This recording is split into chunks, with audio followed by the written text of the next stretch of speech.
कृष्णाय वासुदेवाय हरे परमात्मने प्रणतः क्लेशनाशाय गोविंदाय नमो नमः। जय श्री कृष्ण। संन्यासं कर्मणा कृष्ण पुनर्योगं च संससि यच्छ्रेयेतयोरेकं तन्मे ब्रूहि सुनिश्चितम्। संन्यासः कर्मयोगश्च निःश्रेयस्करावुभौ तयोस्तु कर्मसन्न्यासात् कर्मयोगो विशिष्यते।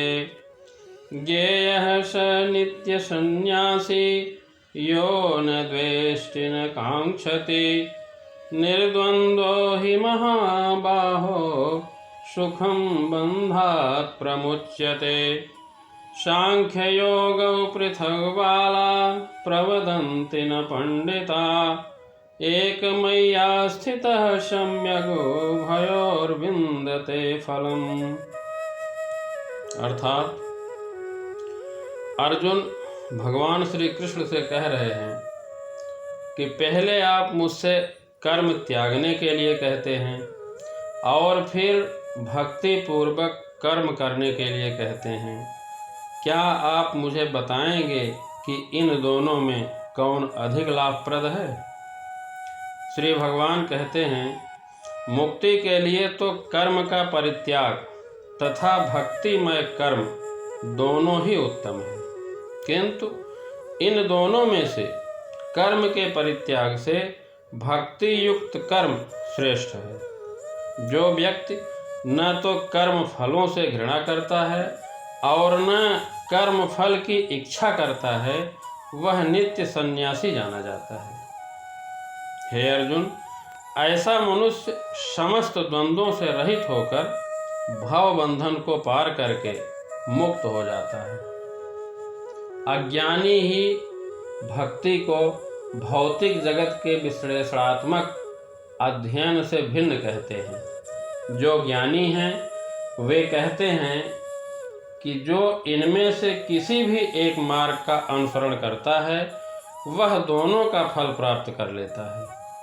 अब देखिए, भक्ति पूर्वक किया गया कर्म शुष्क चिंतन से श्रेष्ठ है। भक्ति का मार्ग अधिक सुगम है, क्योंकि भक्ति मनुष्य को कर्म बंधन से मुक्त करती है। दूसरे अध्याय में भगवान आत्मा तथा उसके शरीर बंधन का सामान्य ज्ञान बताए हैं और तीसरे अध्याय में ज्ञानी को कोई कार्य नहीं करना पड़ता ये बताए हैं और चौथे अध्याय में श्री भगवान अर्जुन को बताया कि सारे यज्ञों का पर्यावसान ज्ञान में होता है, किंतु इसी अध्याय में बताए कि वह पूर्ण ज्ञान से युक्त होकर उठ करके युद्ध करे। अतः एक ही साथ भक्तिमय कर्म तथा ज्ञान युक्त अकर्म की महत्ता पर बल देते हुए कृष्ण भगवान ने अर्जुन के संकल्प को भ्रमित कर दिया है।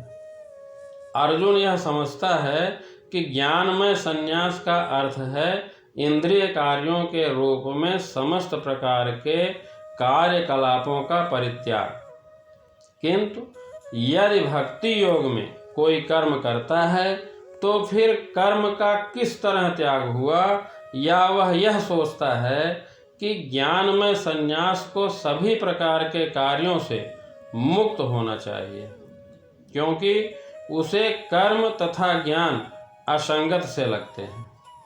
ऐसा लगता है कि वह यह नहीं समझ पाया कि ज्ञान के साथ किया गया कर्म बंधनकारी न होने के कारण अकर्म के तुल्य है। अतः वह पूछता है कि सब प्रकार से कर्म त्याग दे या पूर्ण ज्ञान से युक्त होकर कर्म करे। इंद्रिय तृप्ति में लगना ही भव बंधन का कारण होता है। जब तक हम लोग शारीरिक सुख के उद्देश्य से कर्म करेंगे तब तक आत्मा विभिन्न प्रकार के शरीरों में देहांतरण करते हुए भव बंधन को बनाए रखता है। लोग इंद्रिय तृप्ति के पीछे घूम रहे हैं। वे लोग यह नहीं जानते कि उनका दुख से युक्त ये शरीर उनके विगत सकाम कर्मों का फल है, जबकि यह शरीर नाशवान है, किंतु यह नाना प्रकार के कष्ट देता रहता है। अतः इंद्रिय तृप्ति में कभी नहीं पड़ना चाहिए। जब तक जीव अपने असली स्वरूप को नहीं जान लेता, तब तक उसे इंद्रिय तृप्ति के लिए सकाम कर्म करना पड़ता है, और जब तक वह इंद्रिय तृप्ति की इस चेतना में फंसा रहता है, तब तक वह जन्म मृत्यु के चक्कर से बाहर नहीं निकल पाता। भले ही उसका मन सकाम कर्मों में व्यस्त रहे और अज्ञान द्वारा प्रभावित हो, किंतु उसे वासुदेव की भक्ति के प्रति प्रेम उत्पन्न करना चाहिए, और तभी वो भवबंधन से छूट सकता है। जब मुक्तिकामी व्यक्ति श्री भगवान से संबंधित वस्तुओं को भौतिक समझकर उनका परित्याग कर देते हैं, तो उनका संन्यास अपूर्ण कहलाता है। संन्यास तभी पूर्ण माना जाता है जब ज्ञान हो कि संसार की सभी वस्तुएं श्री भगवान की हैं और अन्य कोई किसी भी वस्तु का स्वामी नहीं है। जो यह समझता है कि सारी संपत्ति श्री भगवान की है, वही पूर्ण सन्यासी है।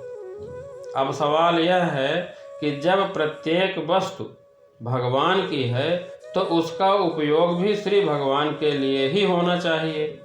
तो ऐसा सन्यासी भगवान के प्रेमा भक्ति में परायण होकर पूर्ण ज्ञानी होता है, क्योंकि वह भगवान के साथ अपनी स्वाभाविक स्थिति को जानता है। वह भली भांति जानता रहता है कि भगवान पूर्ण अंशी हैं और वह अंश मात्र है, और अंश कभी भी अंशी के तुल्य नहीं हो सकता। ऐसा ज्ञान जिसके पास आ गया, उसे न तो किसी वस्तु की आकांक्षा रहती है, न किसी का शोक। उसके मन में किसी प्रकार का छल कपट नहीं रहता, क्योंकि वह जो भी कुछ करता है श्री भगवान के लिए करता है।